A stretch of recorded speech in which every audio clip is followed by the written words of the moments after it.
സുഭിക്ഷ ഭക്ഷണം, സുരക്ഷിത ഭക്ഷണം, സംതൃപ്ത കർഷകർ എന്ന സന്ദേശവുമായി Pala social welfare society Ramapuram സോണിൻ്റെയും ഇൻഫാം പാലാ രൂപതയുടെയും ആഭിമുഖ്യത്തിൽ സംഘടിപ്പിക്കുന്ന കാർഷിക മേളയ്ക്ക് രാമപുരം സെന്റ് അഗസ്റ്റിൻസ് ഫൊറോനാപ്പള്ളി മൈതാനിയിൽ തുടക്കമായി. പാലാ രൂപത അധ്യക്ഷന്മാർ ജോസഫ് കല്ലറങ്ങാട്ട് കാർഷിക മേള ഉദ്ഘാടനം ചെയ്തു.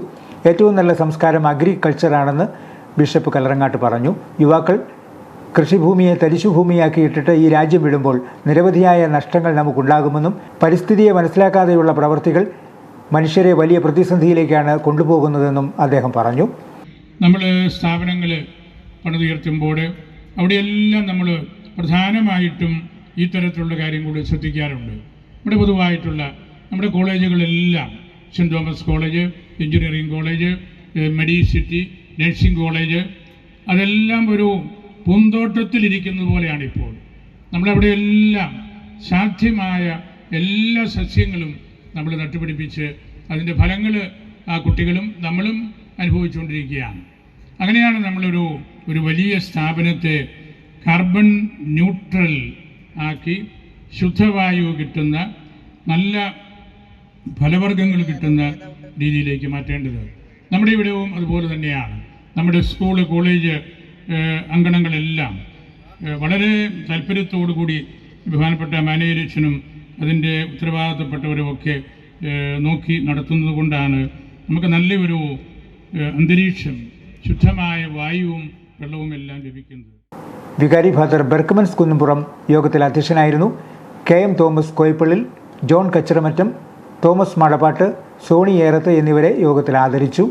മാണി സി കാപ്പൻ MLA അനുമോദന പ്രസംഗവും ഉപഹാര സമർപ്പണവും നടത്തി. രാഷ്ട്രീയ കക്ഷി ഭേദമന്യേ, ജാതിമത ഭേദമന്യേ എല്ലാവർക്കും ഒന്നിച്ചു ചേരാൻ പറ്റിയ ഒരു സ്ഥലമാണ് രാമപുരം. ശരിയാണ്, നാലമ്പലത്തിൻ്റെ ഉത്സവത്തിലും രാമപുരം പള്ളിയിലെ തിരുനാളിലും എല്ലാവരും ഒന്നിച്ച് സഹകരിക്കുന്നത് എനിക്ക് കാണാൻ കഴിഞ്ഞിട്ടുണ്ട്. സത്യം പറഞ്ഞാൽ ഈ രാമപുരവും ഭരണിങ്ങാണവും രണ്ട് പിൽഗ്രിം ടൂറിസ്റ്റ് ഡെസ്റ്റിനേഷൻസായി മാറേണ്ടതായിരുന്നു. അതുപോലെ ഇല്ലിക്കലും ഇലവിഴ പൂഞ്ചിറയും ടൂറിസ്റ്റ് ഡെസ്റ്റിനേഷൻസായിരുന്നു. ഞാനും ശ്രീ ഫ്രാൻസിസ് ജോർജും സുരേഷ് ഗോപിയും കൂടെ ക്യാബിനറ്റ് മിനിസ്റ്ററെ പോയി കണ്ടിരുന്നു. അപ്പോൾ അദ്ദേഹം പറഞ്ഞു സ്റ്റേറ്റിൻ്റെ റെക്കമെൻഡേഷൻ വേണം. നാലമ്പലത്തെക്കുറിച്ചും കുഞ്ഞച്ചൻ്റെ കബറിടത്തെക്കുറിച്ചും ഒക്കെ വളരെ വിസ്തരിച്ച് ഉള്ള ലെറ്ററുമായിട്ടാണ് ഞങ്ങൾ പോയത്. പക്ഷേ സംസ്ഥാന ഗവൺമെൻറ് റെക്കമെൻഡേഷൻ വേണമെന്ന്. അപ്പോൾ സംസ്ഥാന ഗവൺമെൻറ് റെക്കമെൻഡേഷന് വേണ്ടി ഞാൻ കത്ത് കൊടുത്തു. ആ കത്തിന് റിപ്ലൈ ഇല്ലാതെ വന്നപ്പം അസംബ്ലി ഞാനിത് നേരിട്ട് പറഞ്ഞു, 10 പൈസയുടെ മുടക്കില്ല, ഇത് റെക്കമെൻഡ് ചെയ്താൽ നിങ്ങൾക്ക് എന്ത് വരും? ഇത് ടൂറിസ്റ്റ് ഡെസ്റ്റിനേഷൻസ് ആയാൽ വരാൻ പോകുന്നത് ഈ നാടിൻ്റെ സമഗ്രമായ വികസനത്തിന് അത് കാരണമാകും. റോഡുകളിൽ നിന്നാകും, മറ്റു പല നേട്ടങ്ങളും അതുകൊണ്ടുണ്ട്. ഇനി ഏതായാലും നമുക്ക് മെയ് 20 കഴിഞ്ഞിട്ട് അത് റെക്കമെൻഡ് ചെയ്ത് കൊടുത്ത് കൊണ്ടുവരാൻ നോക്കാം.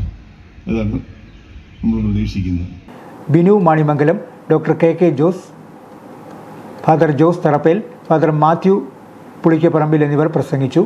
പ്രദർശനം, കാർഷിക സെമിനാറുകൾ, ഫ്ലവർ ഷോ, ഭക്ഷ്യമേള, വിവിധ സ്ഥാപനങ്ങളുടെയും വ്യക്തികളുടെയും സ്റ്റാളുകൾ, പുരാവസ്തു നാണയ പ്രദർശനം, കുതിരസവാരി, ഒട്ടകസവാരി, സൗത്ത് ഇന്ത്യയിലെ ഏറ്റവും വലിയ 2000 കിലോ തൂക്കം വരുന്ന കമാൻഡോ എന്ന പോത്തിൻ്റെ പ്രദർശനം, റോബോട്ടിക് പ്രദർശനം എന്നിവ നടന്നു. കുട്ടികൾക്കായി വിവിധ വിനോദ വിജ്ഞാന പ്രവർത്തനങ്ങളും പ്രത്യേകമായി ഒരുക്കിയിട്ടുണ്ട്. കാർഷികമേള ഞായറാഴ്ച സമാപിക്കും.